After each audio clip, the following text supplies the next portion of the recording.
Hello and welcome to How to Write Outstanding Grant Applications that Get Noticed. Can you imagine this? And what I'm telling you is true. This has happened to my clients. Have you ever dreamed of a grant application so good a parliamentary minister presents you personally with the cheque? And this has happened a few times to my clients. Or a project idea that starts small and is so successful that it gets funded again and again until one day you realize you've got the $1 million project. How about getting 60% more funding than you applied for in a competitive environment? Or the funder finds additional ways to support your project over and above the grant that you've just been given. I kid you not. So before we start today, I want to ask, are you already accessing grants and finding it difficult to get to the next level? Or you may be a business coach or specialist interested in working with organizations that need grants to pay you. There's a wealth of opportunity out there and there's a wealth of need. And I've come across the fact that there is this gap between what organizations need to grow, and that also fits into the grants that they can access, versus the money to be able to pay somebody to help them from the outside. And there is funding available. It's a capacity building funding. Or if you're just simply interested in finding out how we do it, you could be a complete beginner. And some of this might go over your head. And please, I say to you, just bear with us, because we've got services from beginners right through to those who are budding to grow exponentially and become serious grant writers themselves. Or you just might be an organization that wants to know what you need to do to be able to be successful in getting grants. We've got the programs and services. All you need to do really is just give me a call and we can discuss what options we've got. But let's carry on now and let's start looking. So who am I? Who's this person talking to you? My name is Pat Grosse, and I figured out I've got nearly 30 years of experience in the grants area, one way or another. I started off by promoting grants or putting together workshops on how to get funding out of the European Union. And over the years, I've worked on both sides of the funding fence on 2 continents, over in Europe and in Australia. I've been involved in all aspects of funding, from designing the program framework and the guidelines and the selection criteria, being involved in the assessment process, and now, coming over to the other side and applying for grants for funding for my clients. So, where else can you get such a breadth of experience? So what I want to do now is to start by asking the question, how do you get your application noticed?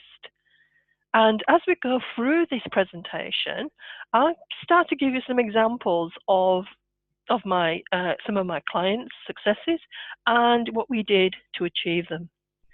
But let's start by saying, look, I promised you we're going to take a look at 5 essential ingredients.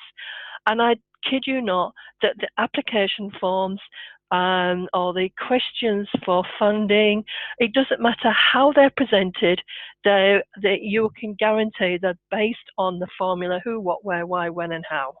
And once you've got that, it's like putting a jigsaw puzzle together. But it depends on the depth and of the argument and the pitch that you put forward. Okay, take those ingredients and saute them separately until they sizzle, and that's what we're going to do today. And then we shall wait and see. So let's start with the number 1 is to think the bigger picture. And this is essential for anybody, whether you're a beginner, and more so if you're a beginner, right through to the advanced level. And that is to think, well, where is this funding coming from? What's it for? It's not your God-given right for the funding. You are actually solving a problem for the funder or achieving something the funder wants to have achieved, but they can't do it themselves. They need to go right down to the grassroots. The grassroots is you if you're a business or a not-for-profit or whoever.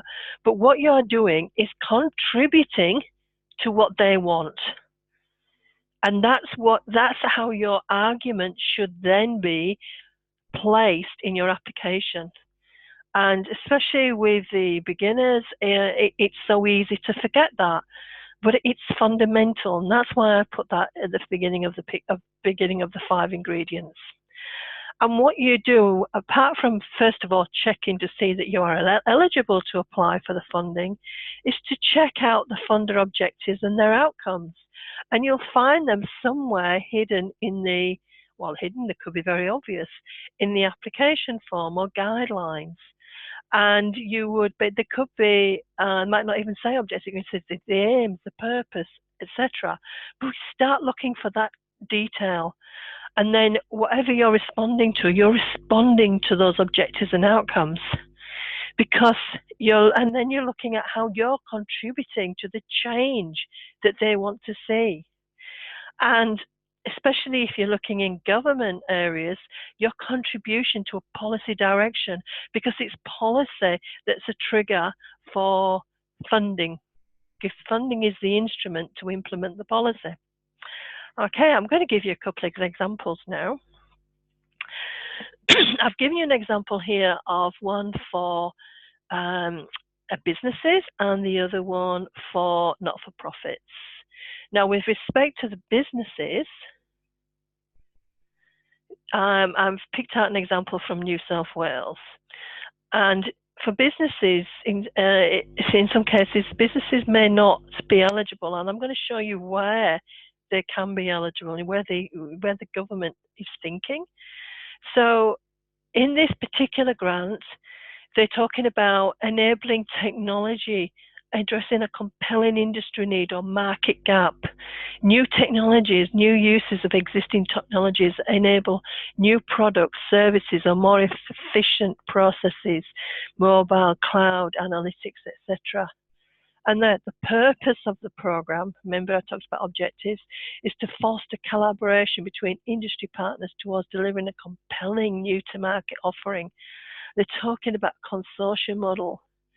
So they are saying that they want to see a partnership model happening here when you're applying, because the purpose is to foster collaboration. So that's their objective, is to foster collaboration. Now, where's this coming from?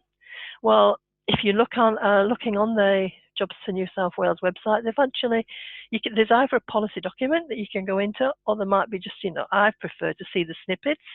And this is a snippet, Growing the Industries of the Future.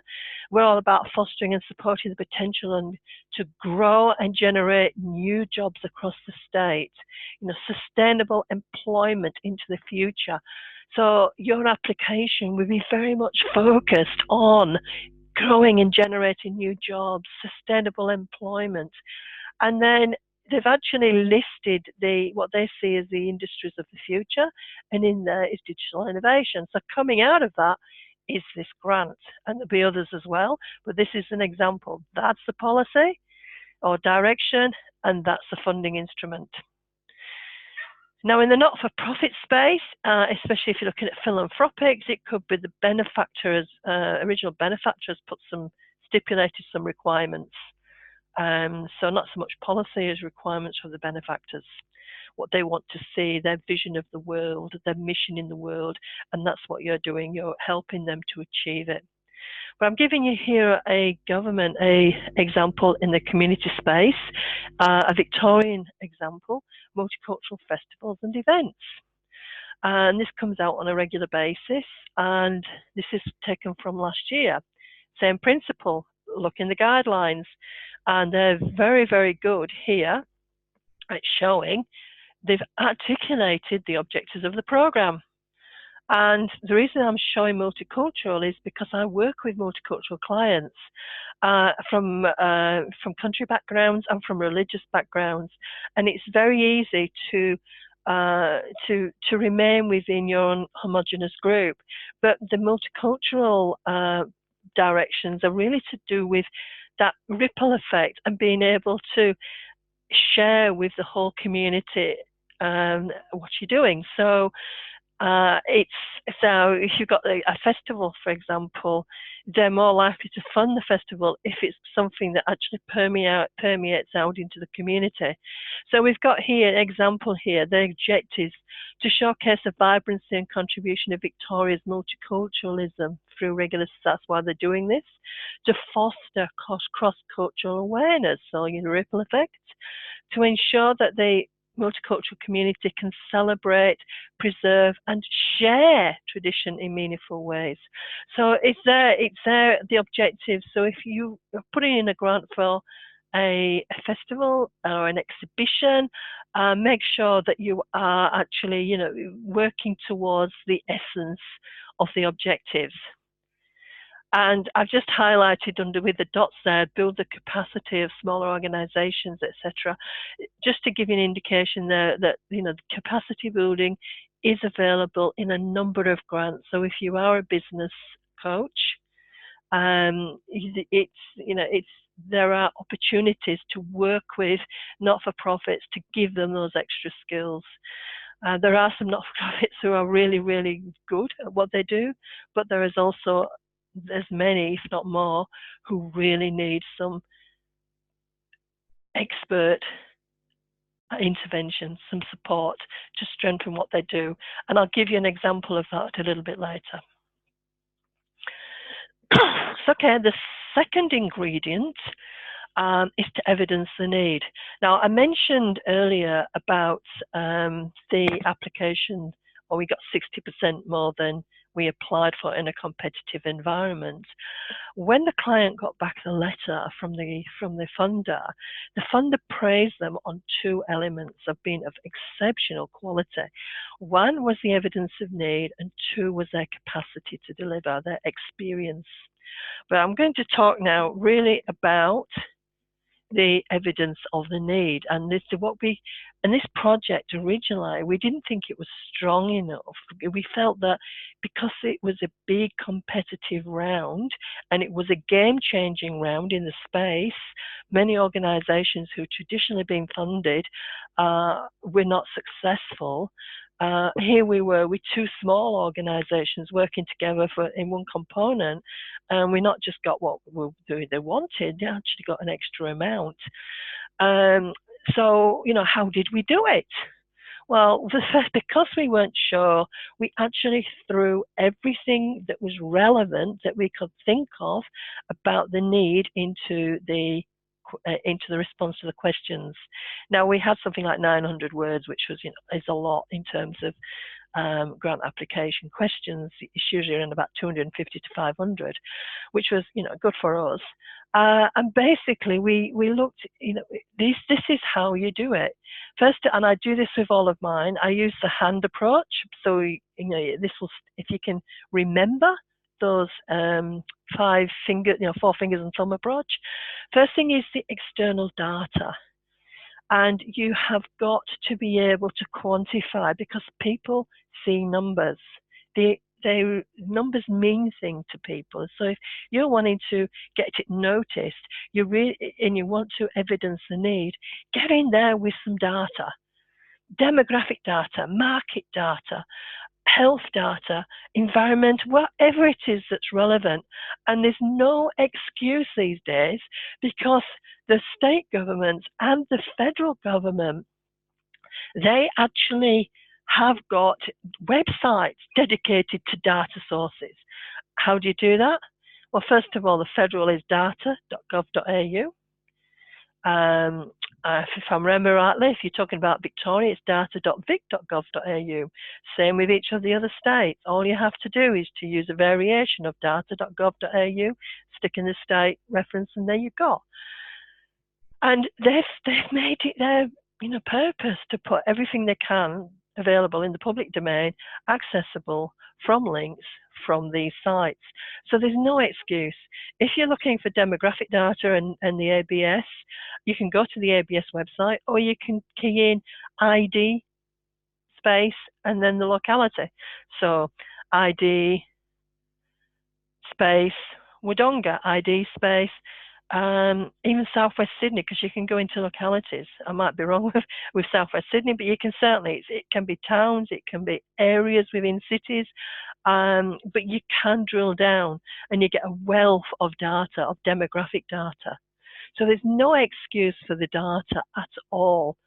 And also, if you think that the funder already knows you, do not assume that that's the be all and end all, because having worked in government, we would get audited 3 or 4 years later on this program, and it's the processes that get audited. And if can you imagine if they see something where somebody's just given an application a tick and a flick and there's no real substance to the application, they're going to ask questions. Why did you do this? And especially if the demographic or the circumstances have changed and they can't see the correlation. So it's important that you do actually reiterate what the current circumstances are. Even if you think the funder is all over it, it doesn't matter. It's about being able to document it and being able to really help cover their back in the future.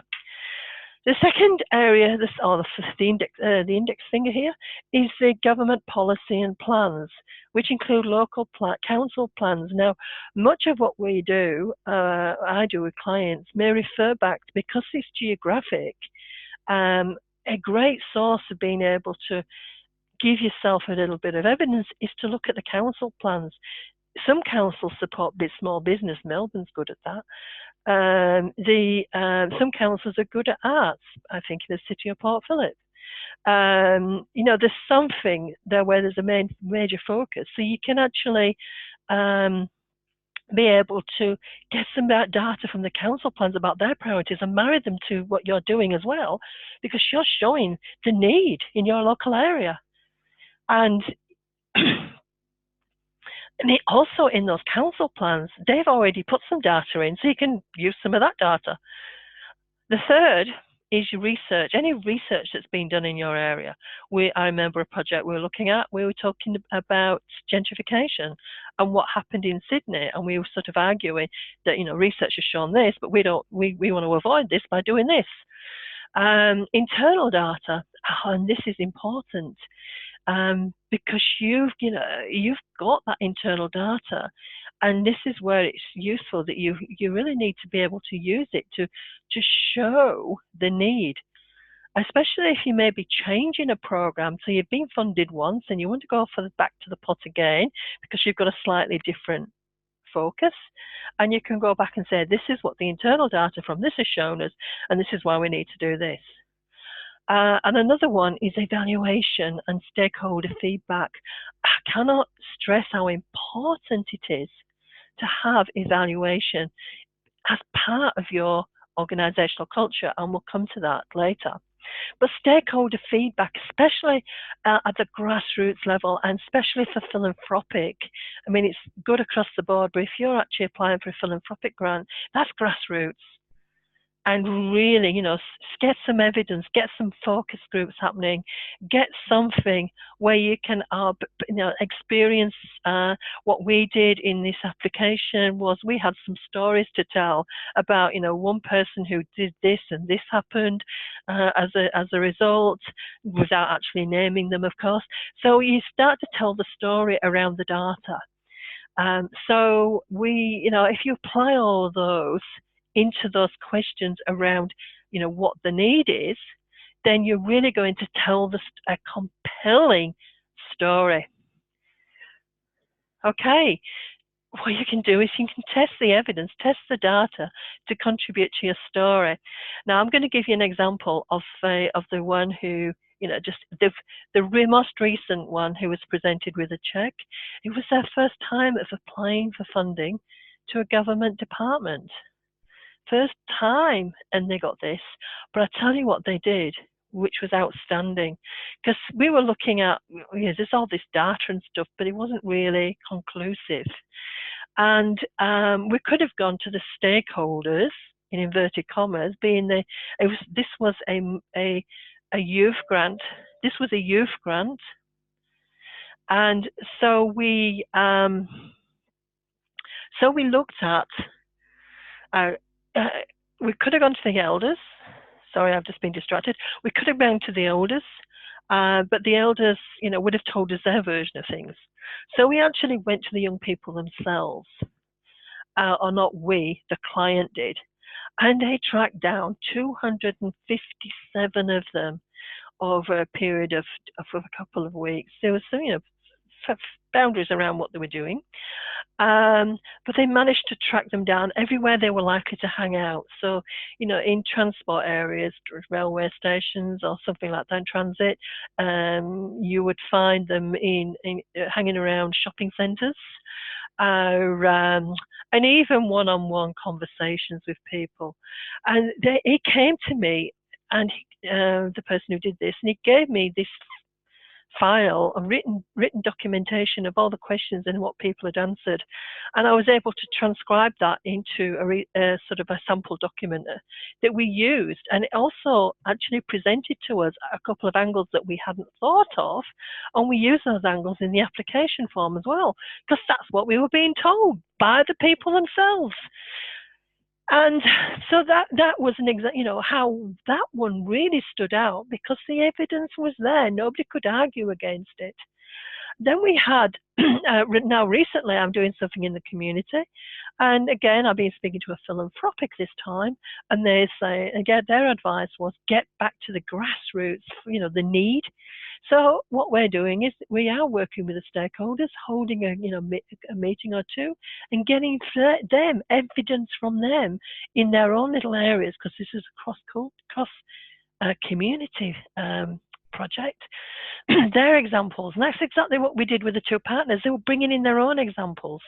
So we actually then, just by having those meetings, it's incredible how much information comes out that you can feed into the application form that actually complements the evidence that you're already putting in there. Okay, so the third angle is sound, or third ingredient is sound project management methodology. Like, who's involved, the roles that people are going to play, the process, start at the beginning. If you're a beginner and you're not really into project management, you just think it's this and this, I suggest go down to the local office supplies, get some post-it notes, get a desktop, and write every task you can think of per post-it note, one task. Spread it out on the table, and then arrange those tasks. And it's amazing, if there's a couple of people involved, that there's things you hadn't thought about. And by the time you finish putting it together, then put it into time frames, what needs to be done when. And before you know it, you've got a Gantt chart, or a PERT, whichever one you're thinking of, but you're actually doing some project management stuff here. And then the other thing about that is you've got a better idea of what the budget is likely to be. Don't guess the budget, just have a look at what's involved, and then work out the good budget from there. So, and then as I said, it works in the timelines. You know what needs to be done by when. And as you list each task, put aside of it, at the end of it, the time. I put in brackets, I might put January to February, or January to March, or week 1 to week 3, whatever. So as you're going through it all, you are in fact adding the tasks, adding the timelines. Look at risk mitigation. What can go wrong? And be honest about that, even if it's not likely, but what impact it has. And there's templates out there you can use. We have a project management program that we incorporate, and we actually, depending on what kind of grant level support level you're looking at, because we go from everything from beginners through to mentoring, and then we want to see really serious grant writers by the time we finished. And so we've got modules on project management and the evaluation. But we've got, we look at everything. We've got structures, we've got templates, we've got flow charts, everything. But it's all relevant. Risk mitigation, monitor and review in your project methodology. Building stages where you're going to actually, at the highest level, never mind the project management level, but at the highest level, we'll talk about it in a minute, where the contract lies, you really need to show that you're really, really serious and you're monitoring it. And if things go wrong, if you look over at the slide here, time, cost, and quality, I laughed when I saw that, because in my project management training, I developed a program in the United Kingdom, which I used to deliver the workshops for. It was 2-day project management workshops, and I've used those to inform the course and the publications that we've got today. And my time, cost, and quality, I talk about time, cost, and specification. And the blue, the blue triangle is, I call it, mine's golden. I call it the golden triangle, and I laugh because I think of drugs, but it's not. So, when you're doing project management, you're planning whatever it needs to take so you deliver the project on time, within the budget. And we talk about quality. Now, quality is the specification, what you said you're going to do, and that you're going to do it as the specification. And you're doing it right. You're not rushing it. It's not coming out substandard. It's exactly what you said you were going to do. Now, outcomes, can vary, because the outcomes you anticipate might not be the outcomes in reality. But the quality of the way that you deliver it is what you've promised up front. So I build in their closing. And you have to be able to set, it's got a beginning, it's got an end. That's why it's a project. If it's not, it's ongoing. It's not. It's got to have a beginning, a middle, and an end. So when you get to the end of the project, at the beginning of it, you might launch it, but at the end of it, there's got to be something in place that you can show that this is the end. It could be a celebration. It could be a launch. I remember over in the UK, the projects that were with the funding over there, or in Europe at the time, had this requirement that you disseminate. And I think, I understand that why now, because at the end of it, you're showing your results to the world. You're closing it, but you've done something. And then the budget. I mean, you can put the budget at any time, but I say, look, if you do it as part of the project management planning, really, and you're doing that, breaking down the tasks, you've got an idea of real good idea of what the budget should be. And also in the budget, make sure that it actually marries to the project management, or to say what you say you're going to do, because you can tell the story in the budget. I don't think people could realize that. But if you said you're going to do this, and these costs are this, and they don't look as if they're anything to do with it, well, obviously, it's going to raise alarm bells with the funder. And so, I work with I've done workshops for local government, for example, and one of the things they keep telling me to emphasize is the budget. And one thing to really emphasize is the budget should balance the inputs, the income must balance with the expenditure. And it's amazing how often applications don't actually do that. I don't know what the thinking is behind it, because I've been doing it for so long. Income has got to equal expenditure, the bottom line, the total income, total expenditure. Even the value adds, I call the value adds, the in-kind, the contributions, the cash contributions, that's part of the total income, and show it in the total expenditure as well, and how you spend that element as well. But the bottom line should match.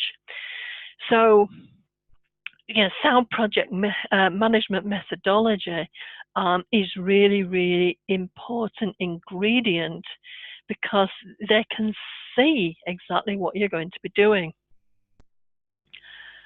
And here are a couple of examples. I said I put some resources together. I did a workshop. I trialed it with a small group of people, project management in a box, which is focused really towards not-for-profits.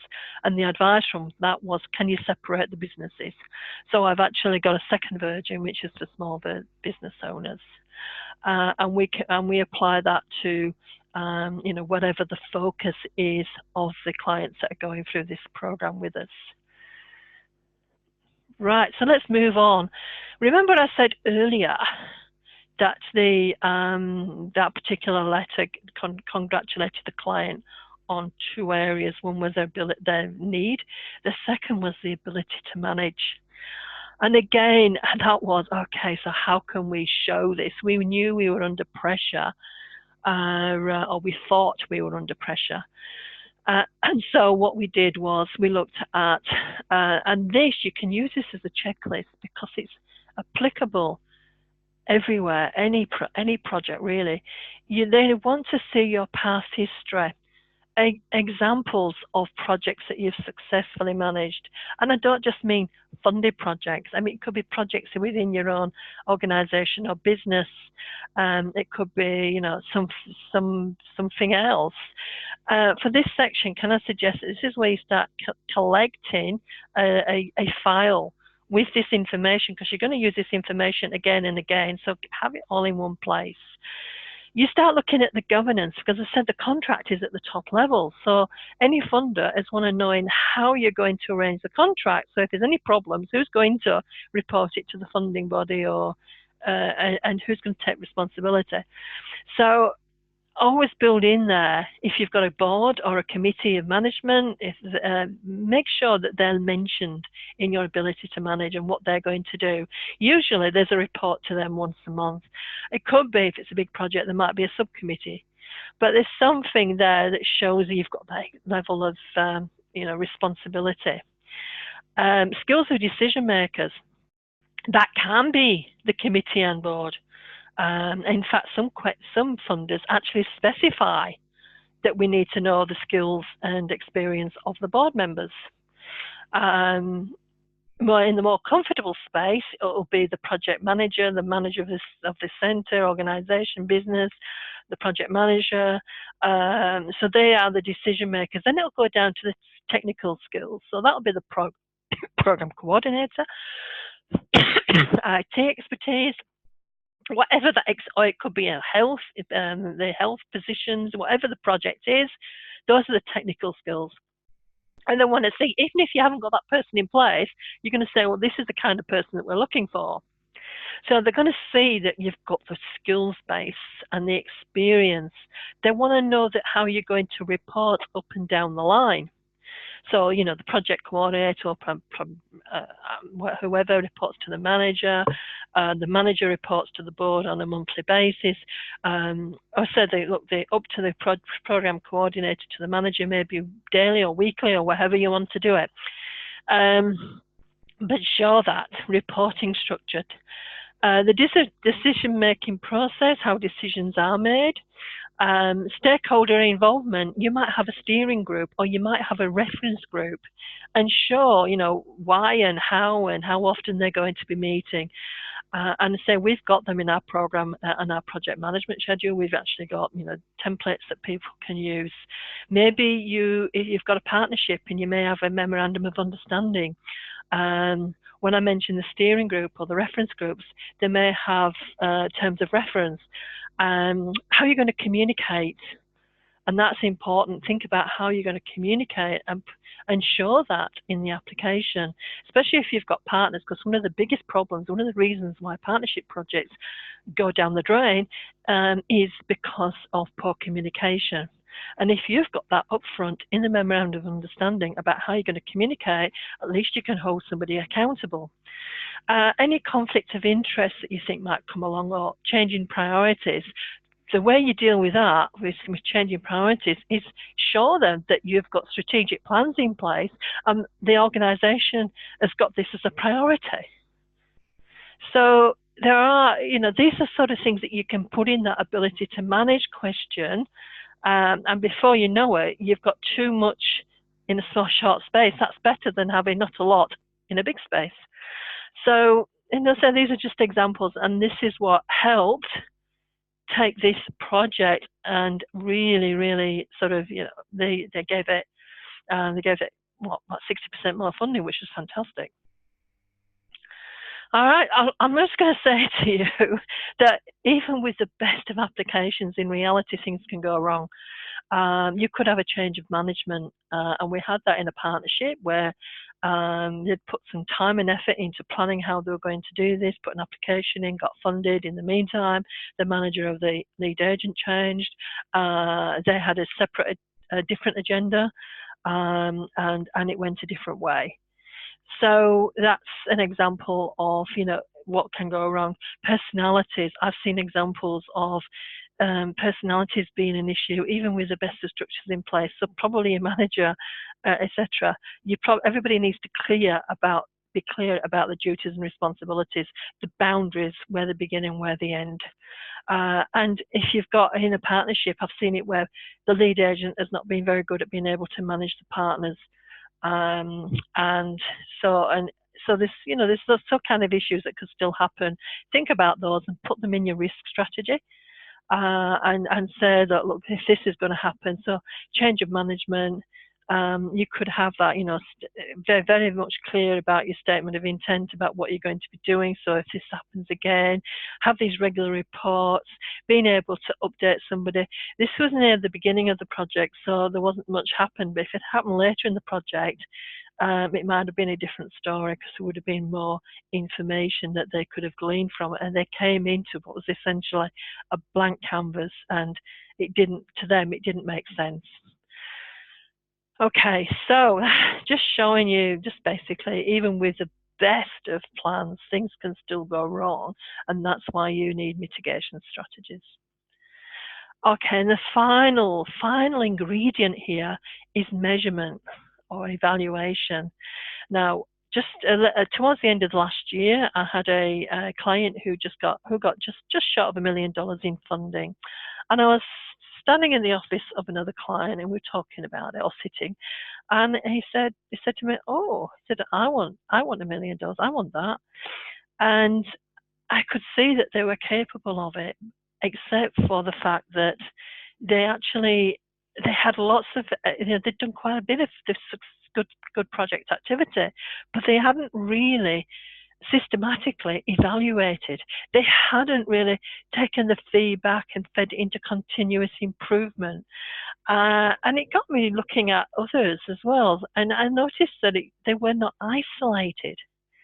I was doing some applications and the questions were focused on the organisation's vision and mission, and how they were evaluating their performance, how they were achieving their mission.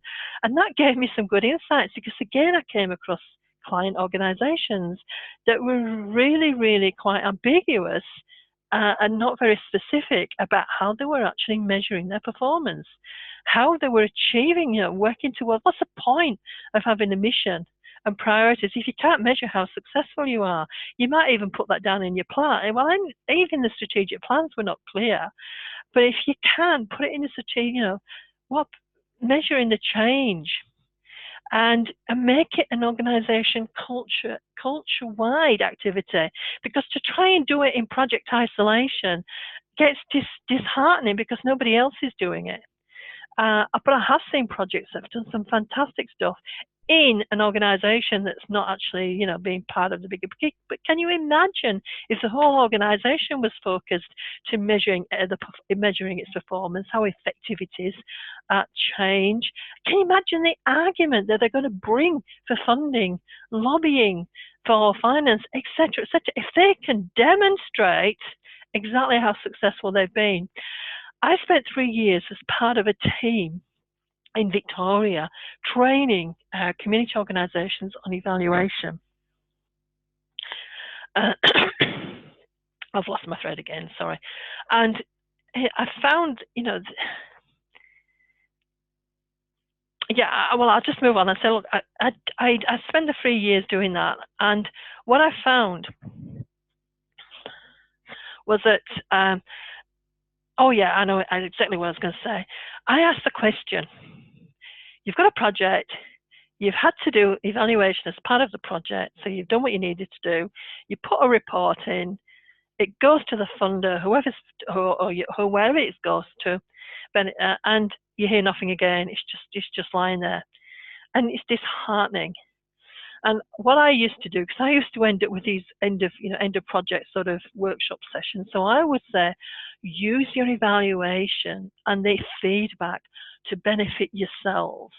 I said, if you can, and great now, if you can capture the effectiveness on video, if you can capture people's stories, if you can, get the data and make it alive, animate it one way or another, you've got some presentation material that you can use for lobbying for change, lobbying for funding, lobbying for whatever you want. The evaluation is there to assist you. Again, I say, you've finished the project, you've done the report, 30th of June, it's gone to where it needs to go. The following year, probably March, and I ask you about the project, you've got rose-coloured spectacles on at that point because all the stress is gone, and you say how fantastic it was. And then I say to you, approve it, and you can't. And that's exactly what happens with when you put writing applications for new funding, or you might want to reinvent the wheel 2 or 3 years down the line, and you need that information. And if you haven't got it, you've just lost a gold mine there. The gold mine has just been buried forever. So, evaluation is important, and also building their short, medium, and long-term change. Government now wants to see that. And sometimes the long-term change is going to be after the end of the project. There's not a lot you can do about that, but you can actually measure the journey until the end of the project, and that's a projection of what could happen in the future. But for yourselves, return on investment. You've put a lot of money into this. If your project is actually, or the project is actually a sizable part of what the business or organization is, you're going to find that you might end up draining your own resources just to meet your contract, basically. I've seen that happen, unfortunately, a few times, both in the UK and in Australia. And you end up sort of, when the project's finished, what was the return on that? Did you manage to create something sustainable so you can generate some income afterwards? I've seen grant applications now that ask you about sustainability, and I can see that sustainability is, oh my gosh, are we going to keep funding this in the future? Or sustainability is, what can we produce here that we can use to generate income after the project? So again, return on investment here. So there's been something positive, not just the change you've made, but you can continue to have an influence into the future. The other one is return on effort. And this is, this is probably more in the line of, you put a lot of effort into this application to make it into the actual project itself, and you evaluate it and everything. But you think about, well, how much have we actually, us as an organization, what's it taken out of us? What have we learned from this? What are the learnings? So again, you just don't finish a project. It has actually changed you somehow, and capture that information so you don't end up reinventing the wheel again in the future. I can give you a story here. Proof is in the pudding. I think this is about a year and a half ago, put in an expression of interest into a competitive grant where there was only one winner. And it got through that round. Now, I didn't know that the client, I didn't even know it was successful at that point.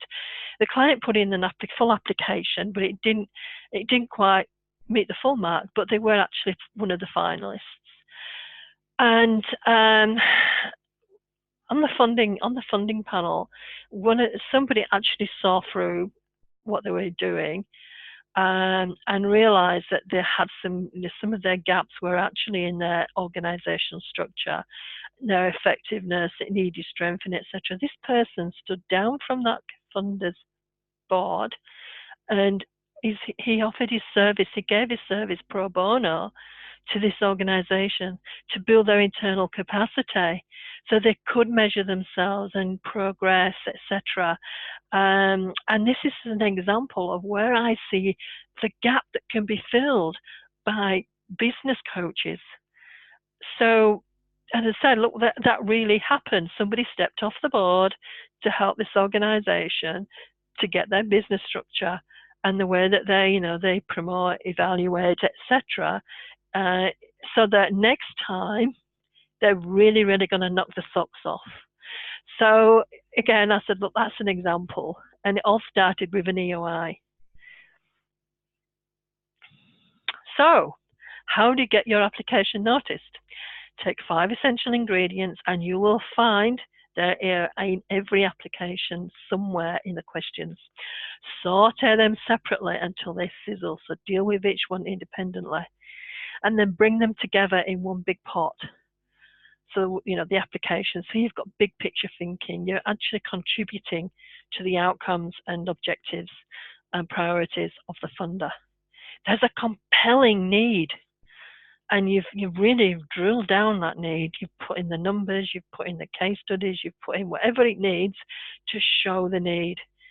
Project management, and the compelling need is the gaps as well. Whoever else is doing something, but they haven't quite filled that gap.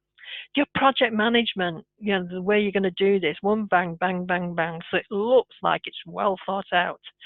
Your track record and your management capability. And then how are you going to measure the difference that this project is making? How are you going to change the world? Stick to the recipe and then serve it every time. Obviously, fix it to whatever the project is, but that's your recipe. The 5 essential agreements. Knock their socks off with this.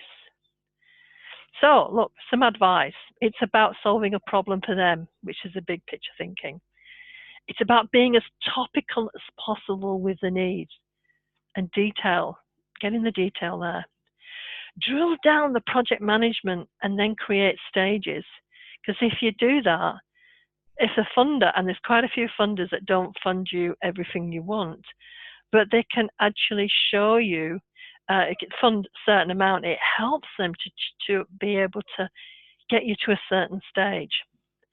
Keep a register of successes, skills of the board as well as staff. Detail your authority so you can use this again and again and again, because those questions are going to come up.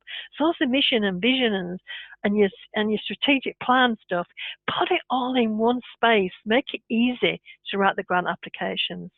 And then build the measurement into the organizational culture. Don't do it in isolation. You could do, but you're missing a big opportunity. So, those are the 5 sort of bits of advice I give you within those 5 ingredients. So how to make your mark on the world, because you're writing the grant. You're the person that's actually creating the trigger for the funding to come in. That's what you're doing. That's your purpose. Well, I'm not going to do the big sell here. I'm going to say to you, let's have a conversation, because I've got a range of programs, options that I can offer you. And I really want to be able to give you what you need at your timing. So let's have a conversation. You can contact me by telephone on 03 9005 5889 or support@thecommunityentrepreneur.com. Or if you want to you can schedule a call. Just go into bit.ly/TCE booking. I'd love to have a conversation with you. And it's amazing. Look, it's this amazing journey, and the reward you get when you see your clients or even your own organization or business, get the funding, and you can change the world. Together we can change the world.